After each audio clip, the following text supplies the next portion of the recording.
অতিরিক্ত গরম, অতিরিক্ত ঠান্ডা, অতিরিক্ত শারীরিক পরিশ্রম, অতিরিক্ত মানসিক পরিশ্রম, ঘাম রোধ হয়ে যাওয়া বা জলে ভেজা, অপরিমিত আহার করা বা পেটে কৃমির সমস্যা দেখা দিলে বা রাত্রি জাগরণ, ঋতু পরিবর্তন ইত্যাদির ক্ষেত্রে কিন্তু জ্বর আসার প্রবণতা থাকে। এই সমস্যাগুলোর জন্য কিন্তু মানুষের শরীরে জ্বর দেখা দেয়।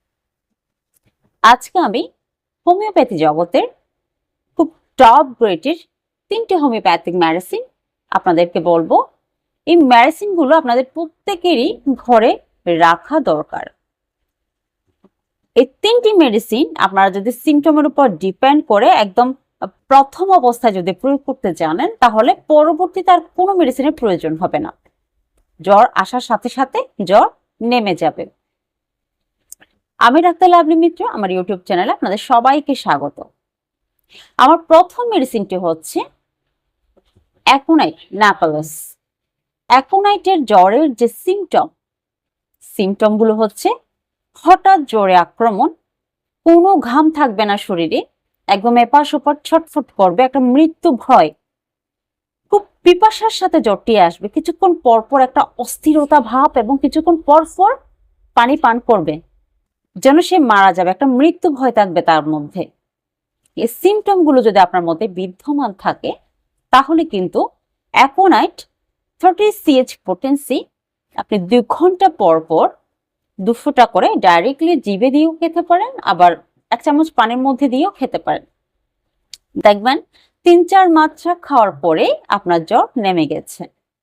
এরপর আপনারা দিনে 3 বার খেতে পারেন, সকালে 2 ফোঁটা, দুপুরে 2 ফোঁটা, রাত্রে 2 ফোঁটা।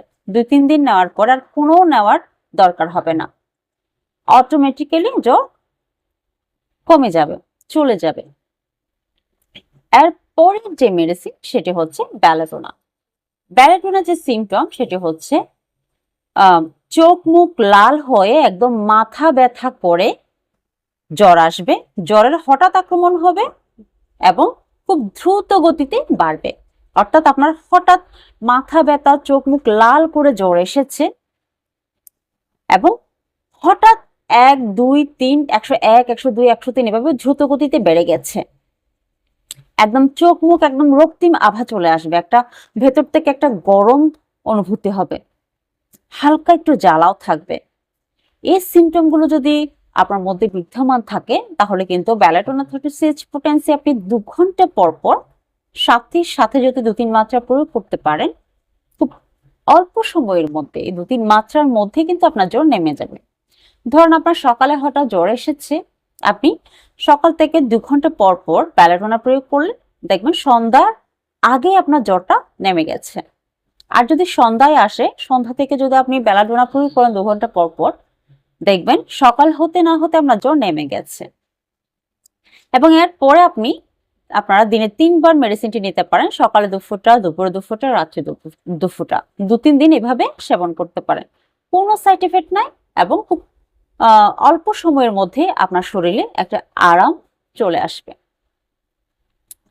এরপরের যে মেডিসিন সেটি হচ্ছে 3 নাম্বার মেডিসিনের নাম হচ্ছে জ্যালসিমিয়াম। এগুলো কিন্তু প্রাথমিক অবস্থার মেডিসিন। প্রাথমিক অবস্থায় যদি এই মেডিসিনগুলো নেওয়া যায় তাহলে অন্য কোনো মেডিসিন নেওয়ার কোনো প্রয়োজনীয়তা নেই। তৃতীয় মেডিসিনটি হচ্ছে খুব দুর্বলতার সহিত জ্বর আসা, এতটা স্নায়বিক দুর্বলতা থাকবে রোগীর মধ্যে, একদম চুপচাপ পড়ে থাকবে, কেউ ডাকলেও সে সাড়া দিবে না, ও উঠতে চাইবে না, নড়তে চাইবে না, যেন ভিতর থেকে ওকে কিছু ধরে রেখেছে, একদম নিশ্চুপ হয়ে পড়ে থাকবে, মাঝে মধ্যে চমকিয়ে উঠবে কিন্তু বিছানা থেকে উঠতে পারবে না, শরীরে এতটা দুর্বলতা থাকবে। তবে একটা জিনিস খেয়াল করবেন, জ্যালসিমিয়ামের রোগীদের পায়ের তলা ঠান্ডা থাকে, মাথা খুব গরম থাকবে। হাত দিয়ে আপনি পরীক্ষা করে দেখতে পারেন, পায়ের তালুটা খুব ঠান্ডা থাকবে, মাথায় হাত দিয়ে দেখবেন একদম আগুনে পুড়ে যাওয়ার মতো গরম। প্রচন্ড দুর্বলতা, প্রথমে যে আপনার লক্ষ্য করতে হবে সেটি হচ্ছে প্রচন্ড পরিমাণ দুর্বলতা থাকবে। এই সিমটমগুলো যদি সঠিকভাবে আপনার মধ্যে বিদ্যমান থাকে তাহলে কিন্তু জ্যালসিমিয়াম 30 CH পোটেন্সি 2 ঘন্টা পর পর 2 ফোঁটা করে যদি আপনি প্রয়োগ করেন তাহলে খুব অল্প সময়ের মধ্যে আপনার জ্বর চলে যাবে। এর পরবর্তীতে দিনে 3 বার করে আপনি 2 ফোঁটা করে নিতে পারেন। 2-3 দিন সেবন করার পরে আর কোনো প্রয়োজন হবে না মেডিসিন সেবন করার। তো বন্ধুরা, এই 3টি মেডিসিন যদি আপনারা আপনাদের ঘরে এনে রাখেন, দেখবেন খুব প্রাথমিক অবস্থায় যে জ্বরগুলো আসে, হঠাৎ আসার সাথে সাথে যদি আপনারা এই মেডিসিনগুলো সিম্পটমের উপর ডিপেন্ড করে প্রয়োগ করতে পারেন, তাহলে খুব অল্প সময়ের মধ্যে, একদম 24 ঘন্টার মধ্যে কিন্তু আপনারা জ্বর থেকে নিরাময় পাবেন। আজকের মতো আমি এখানে বিদায় নিচ্ছি। এই ধরনের নিত্য নতুন ভিডিও পেতে চ্যানেলটিকে অবশ্যই সাবস্ক্রাইব করবেন এবং পাশে থাকা বেল আইকনটি চাপবেন, যাতে আমি আরো নিত্য নতুন ভিডিও আপনাদের কাছে পৌঁছে দিতে পারি। নমস্কার।